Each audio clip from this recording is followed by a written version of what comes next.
नमस्कार. आज आपण गोड आंबट तिखट असं चटपटीत चवीचं भोकराचं लोणचं ही रेसिपी बघणार आहोत.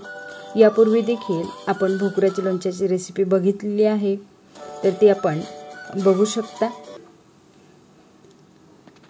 मात्र आजच्या ह्या भोकराच्या लोणच्याची चव वेगळी आहे आणि करण्याची पद्धत देखील वेगळी आहे. तर चला मग हे लोणचं कसं बनवायचं ते आपण बघू. तर भोकराचं लोणचं बनवण्यासाठी इथे मी ताजी हिरवीगार अशी 500 ते 600 ग्रॅम इतकी भोकरं घेतलेली आहे. भोकरं मीठ टाकून आणि 3-4 पाण्याने स्वच्छ धुवून घ्यायची आहे. त्यानंतर ती कोरडी करायची कपड्याने आणि भोकराची देठं आपल्याला काढून घ्यायची. बघा, अशा पद्धतीने देठ पूर्ण काढून घ्यायची आपल्याला. आणि भोकरं आपण कपड्याने पूर्णपणे कोरडे केलेले आहेत, त्यावर पाण्याचा अंश अजिबात नाही आहे. तर अशा पद्धतीने सर्व भोकरांची देठं आपण काढून घेतलेले आहेत. भोकरं चिकट असतात आणि म्हणून आपण हाताला मीठ लावून घ्यायचं आहे. त्यानंतर भोकरातल्या बिया आपल्याला काढून घ्यायच्या आहे आणि म्हणून मुसळाच्या साह्याने अलगद त्याच्यावर टोला मारायचा आणि भोकराची बी अलगद काढून घ्यायची आहे. लोणच्यासाठी आपण भोकराची साल आणि त्यातील जो गर आहे तो घेणार आहोत. बी आपल्याला टाकून द्यायची आहे.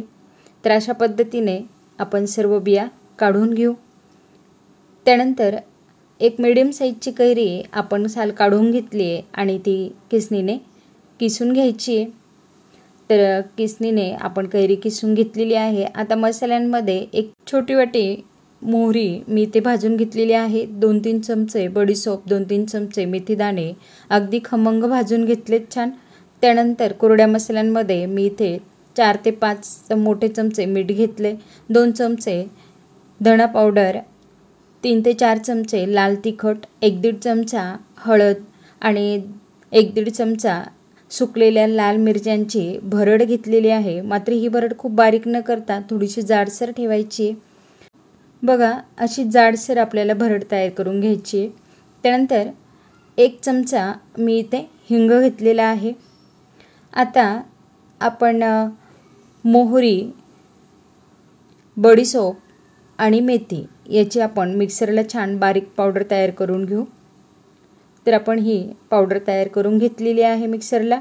त्यानंतर गॅस ऑन करून त्यावर जाडबूड असलेलं पातेलं ठेवले. त्यात आपण साधारण 150 ते 200 ग्रॅम इतकं मोहरी तेल घालू. तेल अगदी कडकडीत करायचे. त्यानंतर गॅस बंद करून आपल्याला तेल थंड करून घ्यायचे. हलकंसं कोमट असताना आपण त्यात हिंग पावडर घातली. त्यानंतर धणे, बडीशोप आणि मेथी पावडर त्यात घातली. गॅस बंद आहे आणि तेल देखील आपलं बऱ्यापैकी थंड झालेलं आहे, जेणेकरून मसाले जळणार नाहीत इतपत आपण हे तेल थंड करून घेतलेलं आहे. आणि आता उर्वरित सर्व मसाले आणि मीठ आपण ह्या तेलामध्ये घालून घेतलेलं आहे. सर्व मसाले छान तेलामध्ये मिक्स करून घ्यायचे आहेत. मोहरीचं तेल असल्यामुळं आपल्याला अगदी कडकडीत गरम करूनच घ्यायचं हे तेल आणि नंतर थंड करायचे. आता आपण कैरी मसाल्यामध्ये घालून घेतली, ते देखील छान मिक्स करून घ्यायची आहे. आपण मोहरी तेलाच्या ऐवजी खाण्याचं कुठलंही तेल घातलं तरीही चालतं, परंतु मोहरीच्या तेलामुळे चव छान लागते. तर आता आपण ह्या मसाल्यांमध्ये भोकरं घालून घेणार आहोत. भोकराच्या बिया आपण टाकलेल्या आहेत आणि आपण फक्त भोकराची साल आणि त्याला असलेला गर इतकंच लोणच्यासाठी घेतलेलं आहे. आता आपण सर्व मसाले आणि भोकरं छान मिक्स करून घ्यायचे.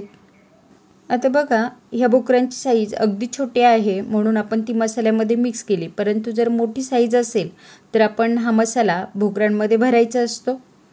मात्र अशीही छान मुरतात भोकरं. आता गूळ फोडून बारीक केलाय आणि साधारण 1 ते 1.5 मूठ गूळ आपण ह्या लोणच्यामध्ये घालतोय. आता लोणचं छान मिक्स करून घ्यायचं आहे आणि पूर्णपणे आपल्याला हे लोणचं थंड करून घ्यायचं आहे आणि त्यानंतर एका स्वच्छ बरणीमध्ये हे लोणचं आपल्याला भरून घ्यायचं आहे. लोणच्याच्या बरणीचं तोंड कपड्याने छान पॅक करायचं आहे आणि 10-12 दिवस असंच मुरू द्यायचं आहे. अगदी असंही घेतलं आपण लगेचच खायला तरी छान लागतं, मात्र 10-12 दिवस मुरू जर दिलं तर अजून हे लोणच्याची चव छान लागते. आणि भोकरं हे बलवर्धक, शक्तिवर्धक, वीर्यवर्धक, कृमीनाशक आणि त्वचेच्या विकारांमध्ये अतिशय उपयुक्त असे असतात. तर मग आजची ही लोणच्याची रेसिपी आपल्याला कशी वाटली ते नक्की कळवा आणि आपणही नक्की ट्राय करा. माझी ही रेसिपी व्हिडिओ आपल्याला आवडल्यास लाईक करा, शेअर करा आणि माझ्या चॅनलला सबस्क्राईब करा. थँक्यू.